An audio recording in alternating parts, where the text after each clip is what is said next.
Hi, YouTube, and happy Friday. I hope you've had a great week. I hope you've had a great end of your week, and I hope you all will be having a great weekend. I wanted to do a video on the Casio Pocket Viewer SDK today, but I decided to do another one instead because I just celebrated a momentous occasion on my YouTube channel. I now have more than 2,000 subscribers. And for that, I'd like to thank all of you subscribers and thank all of you viewers for really enjoying this channel, for all your thoughtful comments and feedback on the videos, and most importantly, for buying my paper cardiac computers. How much better does it get than that? Selling stuff to your viewers. No, I'm just kidding. Definitely thank you for buying the paper computers, but I really appreciate all the feedback that you've given and how that's contributed to the path of videos I've taken. I started recording YouTube videos, I believe in 2011 or 2012 for a high school engineering project, and didn't do that much after then up until 2019 when I started doing tech videos really seriously. And then this past October, I decided to make one YouTube video approximately every day.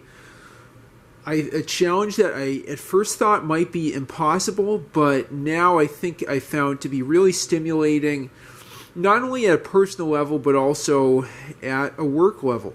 I do scientific computing for my day job. I'm a bioinformatician.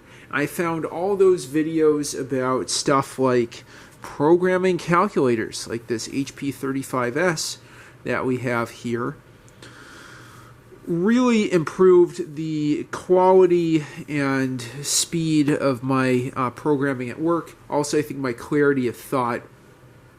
It's just amazing that, subconscious, maybe it's voodoo, maybe it's quantum, that subconscious, conscious crosstalk between the low-level programming and problem solving I've done on, these little tiny computers, and the work I do on big computers and supercomputers at work. So anyway, with that, I thought, how should I celebrate these 2,000 subscribers? How should I celebrate this milestone? And I thought, what would be better? What would be a better celebration of 2,000 subscribers than talking a little bit about this lineup of devices from the 2000s. Let's go through them one by one.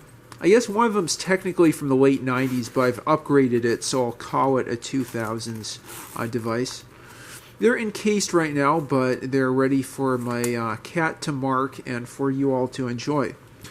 Right here on the left, we have a early 2000s Palm M125. that I think really holds a special place in my heart, and that I've covered for at least one, covered in at least one YouTube video. One I think from quite some time ago. It must have been 2 years that I last talked about this. This is, I think, one of the most powerful AAA powered Palm OS devices. In addition, it has an SD card slot.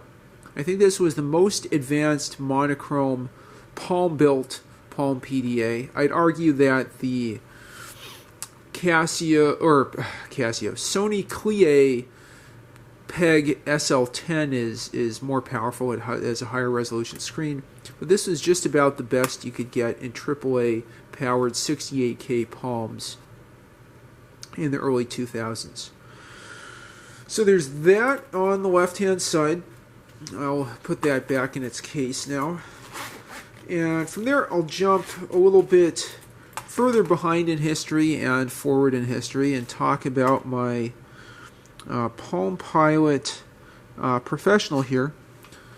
That's so ubiquitous and that I got on eBay, I would guess, for about 20 bucks or so. It belongs to my cat now.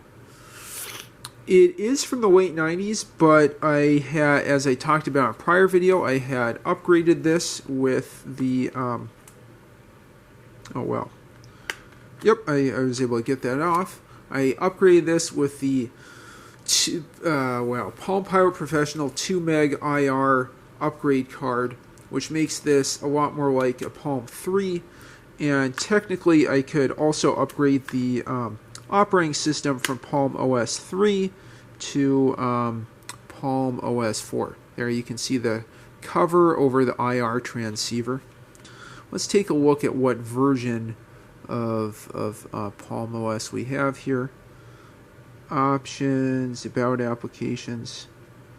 Palm OS 3.5. Okay, so I believe I did upgrade that. That's more comparable then to a Palm 3 XE, which I also have, and I probably should talk about at some point. Very, very cool. Made in Malaysia. Two AAA batteries, another 68K Palm. I believe with a 16 megahertz or 20 megahertz processor, so a good bit slower than the the blistering fast 33 megahertz 68K Palm M125 that I had there on the left. Okay, let's keep moving down this lineup, see who done it, and we'll talk a little bit about the Casio Pocket Viewer that I featured in so many recent videos. Okay, now let's actually put that side by side with the side by side next to the Palm Pilot. I realize now the screen sizes are, I think, pretty similar, although certainly the Casio display somehow feels roomier to me. Okay, let's get that back in its case. Bye-bye Palm Pilot, and let's focus on that Casio.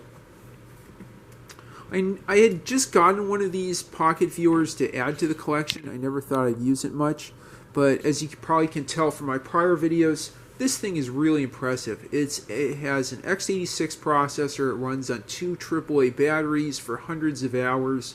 It has a really nice software ecosystem compared with what I expected. And just based on looking at OW Basic and hopefully from the SDK, it'll be fairly easy to develop applications for this. I definitely want to have a cardiac paper computer emulator and a Kenback emulator. I'll have to think about other sorts of emulators, maybe an Altair 8800 type emulator or Digirule 2U emulator. But I think really the cardiac and Kenback are both useful from what? Useful from my perspective, and also from general programming standpoint. I think building those skills would be useful for me, depending on what careers I might pursue in the future. Okay, so let's keep moving on. I just have 3 more here to talk about. Let's also zoom out a little. Okay, yeah, my cat always needs attention, and it's at night, and I guess she's still nocturnal, not truly humanoid. So she is quite active. This thingy right here is the Palm Z22 that I got as a Christmas gift in 2005, and is still working great. The battery holds a charge. I've done a ton of videos with this thing. I always thought it was a pretty limited basic Palm. I mean, this was a entry-level Palm, but there's so much I've done with it, and I look forward to doing future videos on LispMe and what was it? Lime, which is sort of an Octave MATLAB equivalent. Again, I don't think I hung on to this, but just I never really appreciated it quite as much as I do now. When I was growing up and high school and college, I'd use it a bit for various things. I play games with it, but I never really dug deeply into its capabilities or got as good at Graffiti 2 as I am now. I'm just realizing all you need to program this is that you don't really need a keyboard. And in addition to that, I'm also very grateful that this doesn't just have 4 megs of flash non-volatile storage like the Pocket Viewer does. This has, I believe, 32 megs or 16 meg of flash storage. Let me actually take a look since I've forgotten. Oh wow, yeah, see 25 megs of flash storage, which means there's quite a lot that can be stored on this thing. Really nice for what's arguably just an entry-level Palm. Okay, so let's move on a bit further here, and I'll just move the tripod. Further on the right here is our Casio FX9860G2 graphing calculator, another Casio marvel, an underappreciated graphing calculator with a 30 megahertz SH4 ARM processor.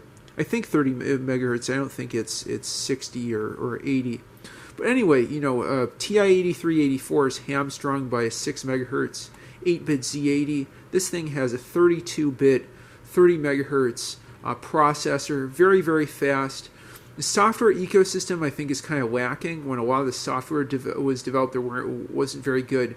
Or it didn't seem to be commonplace to have, open source programs and version control. But there's a great SDK for it. I'd also like to have, a cardiac emulator and a Kenback emulator for this classic graphing calculator that runs something like 200 or 300 hours on 4 AAA batteries. Okay, and finally, just to close this out, let's talk about what I have here on the right. This is what I showed you earlier, a HP 35S, I believe the last keystroke programmable scientific calculator HP has released, aside from those collector's editions of the 15C and so on.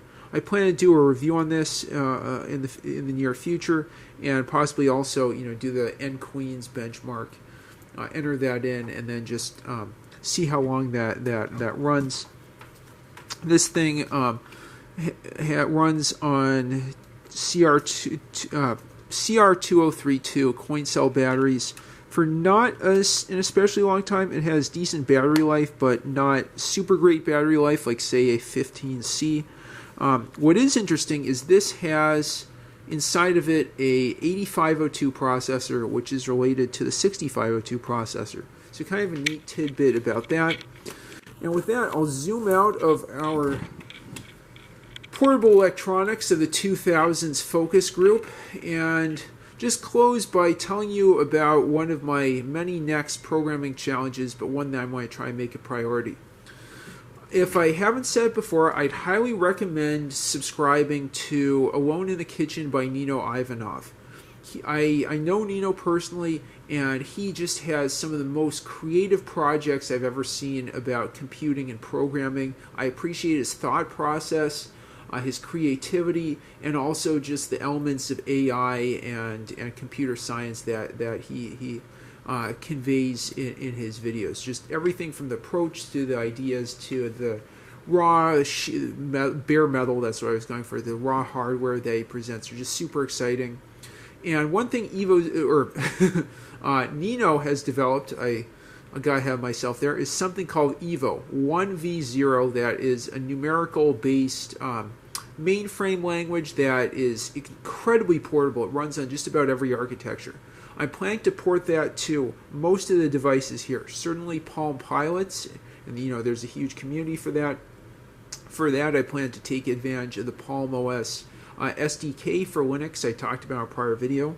I like to port it to the Casio Pocket Viewer, different Casio graphing calculators, even MS-DOS and things like this Husky FS2 here, this mobile computer that can break a window and go underwater and still work. And with that, I conclude my video. I appreciate your attention. Thank you all so much for subscribing and contributing your feedback and ideas to the channel. If you have any thoughts, questions, or suggestions, leave them in the comments down below. If you like what you see, like these 2,000 other subscribers, please subscribe to the channel. And I hope you all have a great weekend. Thanks for watching and have a good one.